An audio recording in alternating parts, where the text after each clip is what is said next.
Jadi Nabi tidak mengizinkan Abdullah bin Umar ni berangkat perang karena Nabi nak menjadikan beliau ni sebagai ahli ilmu, liyatafaqahu fid din, biar yang lain saja pergi perang.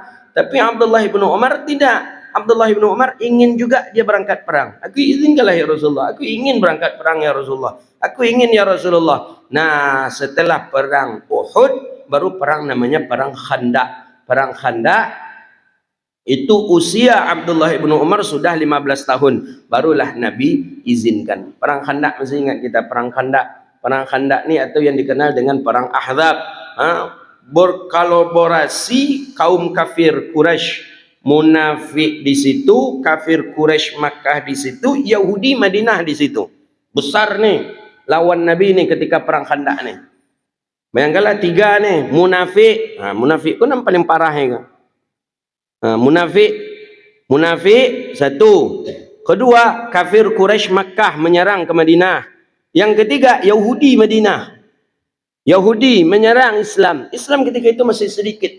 Jadi bagaimana solusinya? Kata Sayyiduna Salman Al-Farisi, Khalid ibn Al-Walid, kalau ke Salman Al-Farisi, jadi kata beliau, kita buatlah parit ya Rasulullah, kita buat parit.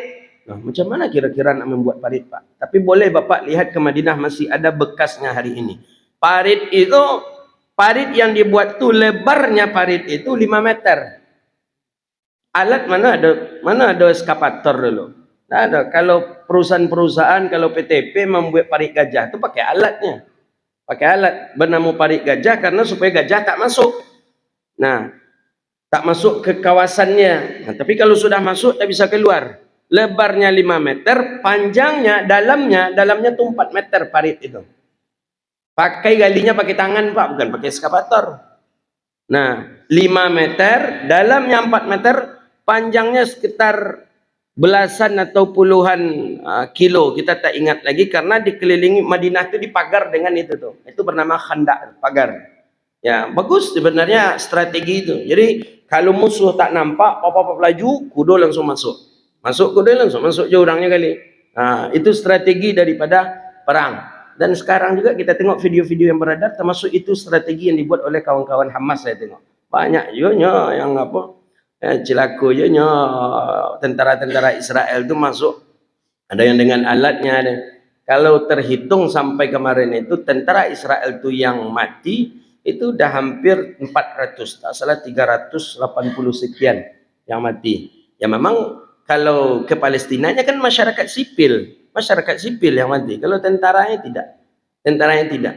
Memang Allah, Nabi SAW mengatakan ada nanti suatu kaum yang mereka berjihad di jalan Allah, yang mereka tidak ada rasa takut dan gemetar sedikit pun. Mereka itu adalah orang-orang yang dibenci oleh orang-orang yang bersahabat dengan sekutu musuhnya. Nah, itulah dia. Ya, kalau kita tengok hari ini ya, tentara Qassam Hamas itulah hari ini. Saya sering ulang-ulang, tadi saya sampaikan, Syekh Ali Jum'ah itu jarang. Beliau ini, ya, kita 4 tahun ngaji dengan beliau. Dari subuh ngaji tiap hari dengan beliau, kitab Sahih Bukhari, Mughni Muqtad, Tamhid Imam Asnawi, kadang Ghayatul Wusul. Setiap subuh sampai jam 8, kadang sampai jam 9 baru masuk ke kuliah. Itu dulu kita ngaji dengan Syekh Ali Jum'ah di Al-Azhar, di Masjid Al-Azhar. Ya, orang Indonesia tidak banyak lah gitu-gitu. Orang Indonesia ya hobinya main futsal, main apa namanya dulu itu tuh, game itu apa namanya, PlayStation.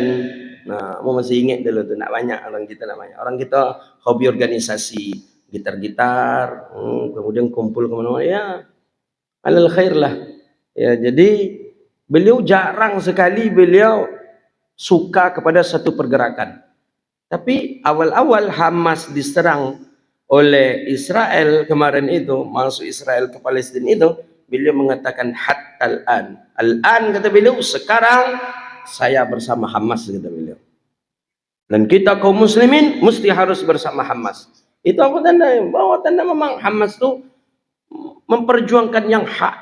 Hamas memperjuangkan yang hak, Palestina memperjuangkan yang hak. Maka sudah tepatlah cara yang kita ambil, donasi dana, mengumpulkan dana, itu sudah tepat. Ya pergi ke situ nak mungkin. Sedangkan Yaman aja pergi situ tidak bisa dah, Pak. Karena Yaman ke Palestina mesti melewati Arab Saudi. Arab Saudi tutup jalan. Kalau buka Arab Saudi, masuk nak dari mana? Oh, pakai pesawat masuklah dari, kalau nak dari Mesir, dari Jordania. Itu ini ditutup. Itu masalahnya. Maka memang dari dulu Yaman dengan Saudi Arabia memang ada gesek-gesekan dari dulu seperti itu lagi. Nah, apalagi kita tuh mereka yang dekat dengan Timur Tengah. Indonesia berapa negara yang mesti harus dilalui. Nah, maka oleh karena itu sudah tepat kita bilmal harta kita. Kita ingin harta kita ini nanti menjawab pertanyaan malaikat. Aina antum ya muslimun? Di mana kalian hai orang-orang muslim? Ketika Aqsa diambil, ketika saudara kalian muslim dibunuh, dirampas haknya, dirampas tanahnya. Aina antum ya muslimun? Kemana kalian hai muslim? Kita menjawab bimalina. Harta kami bantu untuk jihad fi sabilillah ya Allah. Harta kami sedekahkan untuk mereka ya Allah. Setidaknya itu cukup untuk membantu menjawab pertanyaan malaikat nanti. Tapi kalau enggak, apa nanti? Kemana kalian? Ini gilo menghitung kebun sawit je baru. Gilo menghitung harga sawit je baru. Nah, hati-hati kita. Maka itulah salah satu bagian daripada usaha kita untuk menjawabnya. Jadi